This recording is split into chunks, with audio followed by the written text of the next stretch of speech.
Bien, ya esta segunda hora tenemos arte para todos ustedes. Me visita un gran artista plástico, Fernando Bedoya, que le dicen Coco. Entonces yo estaba comenzando con él la conversación porque pensaba que Coco, digamos, se le dice a los Jorges, pero tú me estabas contando. Fernando, bienvenido. Sí, muchas gracias por invitarme. No, gracias a ti por el proyecto Coquito. Sí, pues yo tengo, curiosamente tengo un hermano que se llama Jorge. Ah. Y entonces él me dice, me estás robando el nombre. Pero sí, pues fue un...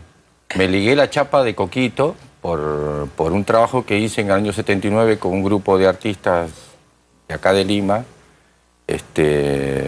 que hicimos un proyecto en relación con una huelga famosa que hubo en el 79 del SUTEP. Es verdad. Donde, bueno, un grupo de artistas nos piden obras para apoyar digamos, la lucha de los trabajadores que estaban en estado de huelga. Y yo les digo, bueno, un cuadro no les voy a dar, pero voy a pensar algo y voy a hacer algo para ayudar para el conflicto. Y un día voy a comprar el pan y me encuentro que el libro Coquito estaba en el medio del pan. Y yo digo, esto es lo que tengo que hacer, digo yo. ¿Coquito? Todo el mundo hemos usado Coquito. Yo Nuestra aprendí a generación leer es con Coquito. Yo aprendí a leer con Coquito. Claro. Y bueno, y cuando estoy en Argentina y vuelvo a Argentina, en una reunión política, una época muy difícil, me dicen, ¿cómo te llamas? Y yo digo, si digo mi nombre verdadero, puedo tener problemas. Coquito, les dije, y me quedé con Coquito. Ah, mira. Y bueno, se convirtió en un seudónimo de cosas que yo, digamos, he activado en el espacio público. Ahora, tú eres de Yurimaguas. Sí. ¿No es cierto? Es selvático. Sí, yo soy charapa, nací ahí porque mi padre estaba destinado ahí a un puesto de frontera, mi padre era militar y nada, nací, pues mi madre de pecho es una chaninca. Ah, has tenido mamá de pecho. Sí, sí, sí. Nací 8 vecinos. Ya. Y bueno, tenía un hermano mayor que tenía la teta más agarrada que yo. Entonces... Escúchame, pero ligado al arte desde chiquito, estudiaste en el Colegio Bentín, sí, en el del RIMAC, sí, claro, en la gran unidad escolar. Claro. Pero yo porque luego he visto tu trayectoria artística de toda, entonces tú eres un artista desde que tienes uso de razón. Sí, yo empecé desde muy chico y justamente gracias al Bentín, porque yo aprendí grabado silográfico en el primero secundario, o sea, habían profesores que venían de digamos, de la tradición de Sabogal, indigenista, Ya. Y aprendí a hacer grabado, justamente el primer grabado que hice una guanchaquera de Sabogal, y de ahí no paré más, o sea, siempre me hice un espacio desde los 11 años en adelante para de vez en cuando tocar los colores, ligarme con las imágenes y tener un espacio personal conmigo mismo, ¿no? El arte ayuda mucho a verse, digamos, ¿no? Ahora, lo cierto es que te enamoraste luego de terminar el colegio, entraste a Bellas Artes, te enamoraste con una argentina y llegaste a Argentina y ahí me detengo para preguntarte en una época complicadísima. Sí, en la época más difícil, una época muy oscura. ¿No? El 76, 77, yo llegué a Argentina en el 77. Y la verdad que fue para mí una de las épocas más difíciles porque, para empezar, el arte está ligado con el espacio vital de la sociedad y ahí no había cómo conectarse con nadie, hacer amigos. Así que fue para mí un momento difícil y yo me vengo justamente después del Mundial cuando Perú pierde 6-1. Famoso partido. Así que, no, a mí me sirvió porque me pude dedicar a estudiar y conocí a algunos, digamos, pintores que después se volvieron importantes para mí con respecto a lo que yo hice después, ¿no? Bueno, en Argentina ya no es lo mismo que era antes, más bien todo lo contrario. Más bien ha habido generaciones que han logrado que haya justicia y que para mí es un país maravilloso. Ahora, te regresaste al Perú en el año 78 y fundaste dos grupos, uno llamado Paréntesis y el otro Huayco. Bueno, yo no fundé Paréntesis y Huayco, pero ayudé mucho ¿Conformaste? en la conformación de esos grupos, pero sobre todo, más que nada, en la creación de un lenguaje nuevo en el arte peruano, ¿no? Exacto, eso quiero que nos expliques.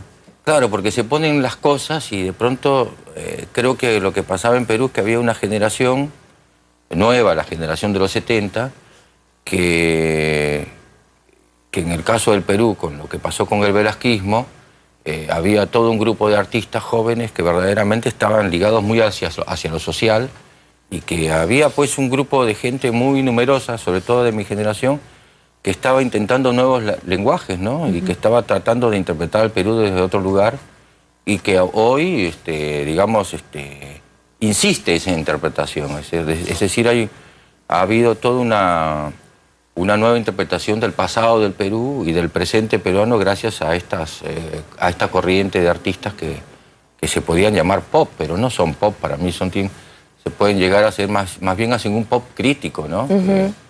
Que no tan consumista, sino más bien un pop de tipo reflexivo, que en ese momento no era visible en la sociedad peruana. Para nada, además, porque... Pero sin embargo se volvió todo pop en el Perú, ¿no? Claro, posteriormente todo, pero esta generación tuya que llega y que rompe y que está ávida, ¿ávida de qué? Es lo que te quiero preguntar, para hacer el paralelo con lo que tenemos ahora. Yo pienso que sobre todo de tocar cosas que no habían sido tocadas en el arte peruano, ¿no? Yo pienso que una de las cuestiones más importantes del arte es hacer visibles ciertas cosas que no son visibles por la ciencia ni por la política, sino que es por las emociones, por la sensibilidad, y que esas herramientas desde el lado artístico pueden ayudar a conformar un sujeto mucho más libre, ¿no? y más crítico. Por ejemplo, el tema del racismo para mí es uno de los temas más complejos y son cosas que hay que tocar los artistas. No te digo que nos pongamos a hacer Paco Yunque parado de cabeza, pero yo pienso que hay que tocar esas cosas. Tú tienes un proyecto con Paco Yunque. Sí, claro, Cuéntanos. sí, estoy trabajando... Bueno, yo convoqué a un grupo de artistas en el marco de esta muestra que tengo en el Mali. Convoqué a un grupo de artistas que siempre hago cosas con ellos, que están Marcel Belauchaga, Guillermo Bolaños, Alex Ángeles y Alfredo Márquez. Con ellos siempre, cada vez que vengo acá al Perú, siempre hago un trabajo, digamos, en un espacio no convencional, el espacio público, o siempre utilizo una exposición personal para hacer trabajos colectivos con la gente. El trabajo del colectivo no es tanto por el tema de la masividad, sino porque en lo colectivo es cuando se ven las cosas, el lenguaje, se crea el lenguaje, cuando aparecen nuevos epistemes, nuevas formas de ver las cosas, y aparecen en el colectivo porque hay mucho más libertad en el colectivo. En el colectivo quiero decir que hay alguien que, por ejemplo, tira una piedrita y esa piedrita entra a tener un movimiento que es diferente que cuando uno la tira solo, que finalmente eso no retorna a ningún lado. En cambio, en un espacio colectivo, eso es como un alfabeto ya, esa piedrita en sí misma, ¿no? Y sí, como yo vengo de ese proyecto Coquito, como te decía, a mí me... Me estabas contando del proyecto Paco Yunque. Claro, porque todo tiene que ver, yo pienso que el arte en Latinoamérica y el arte en general, en estos países latinoamericanos, con estos problemas graves que hay con la educación, tiene que ver necesariamente con lo pedagógico. ¿Pero en qué consiste el proyecto en sí? Bueno, voy a hacer un trabajo sobre Paco Yunque.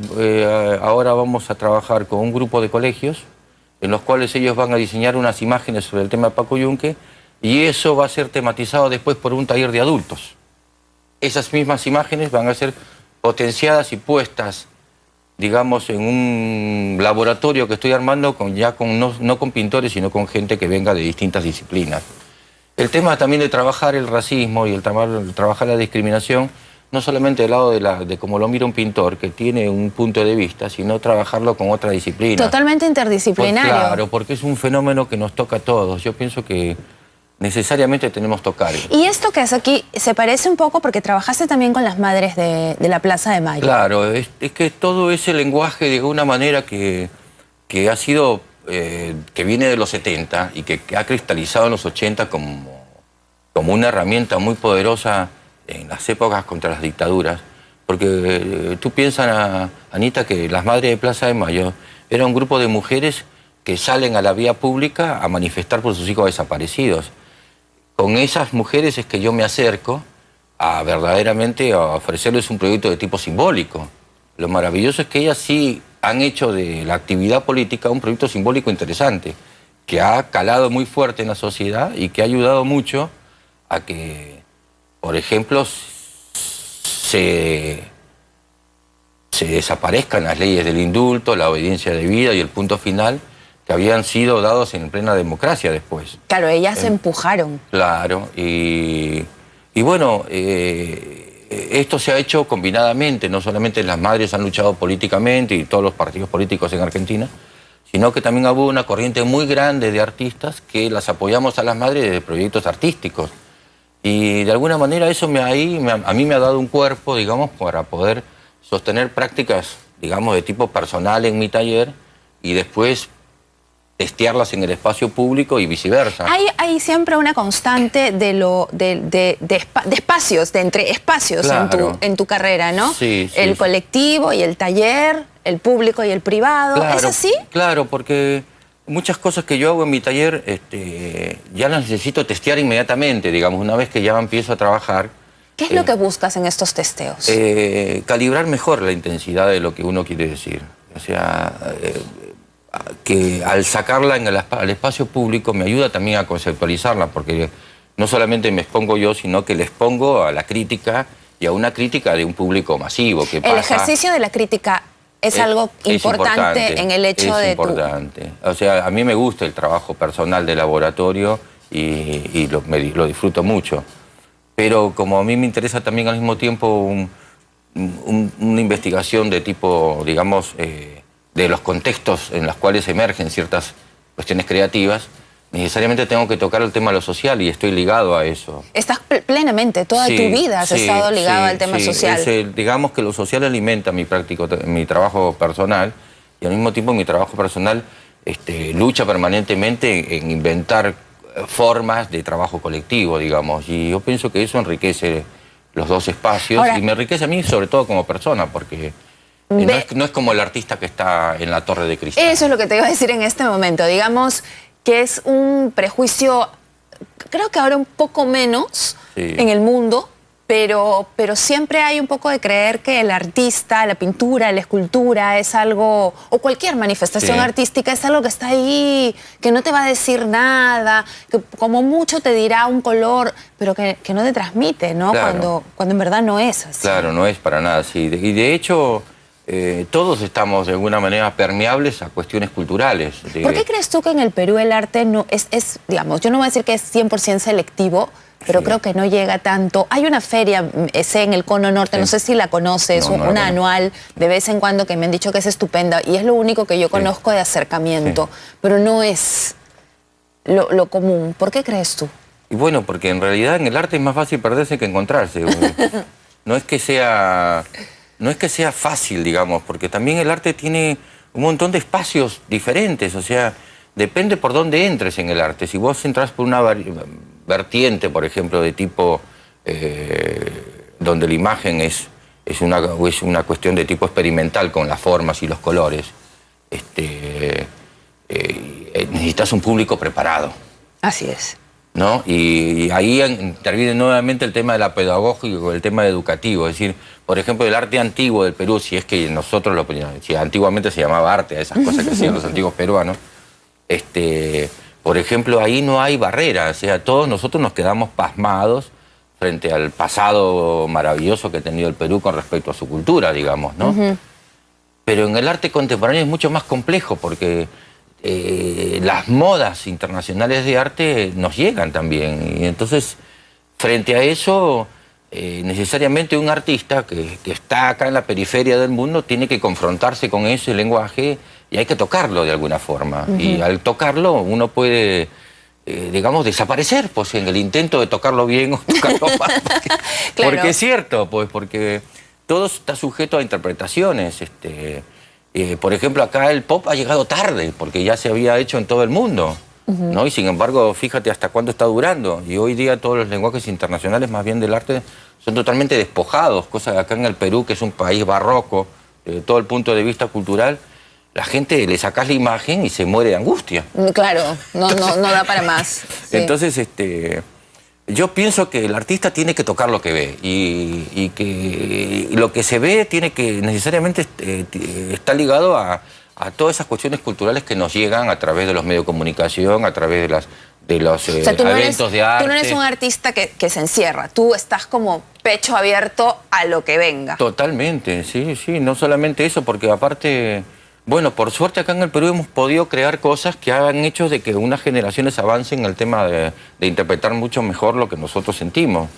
Pero no se da totalmente y no se da permanentemente. Más bien estamos permanentemente bombardeados sensibilizados por una cantidad de información, ¿no? Es más, Entonces uno tiene que ser mucho más selectivo. Más selectivo, efectivamente. Vamos a pedirte un ratito una pausa, porque tenemos mucho más por hablar. Hay un proyecto muy interesante que existe en las cárceles en Argentina, que te voy a pedir que nos lo cuentes, y un proyecto de memoria, o la memoria, que es un tema importante para ti también. Vamos a una pausa y lo dejamos con la noticia tecnológica de Claro.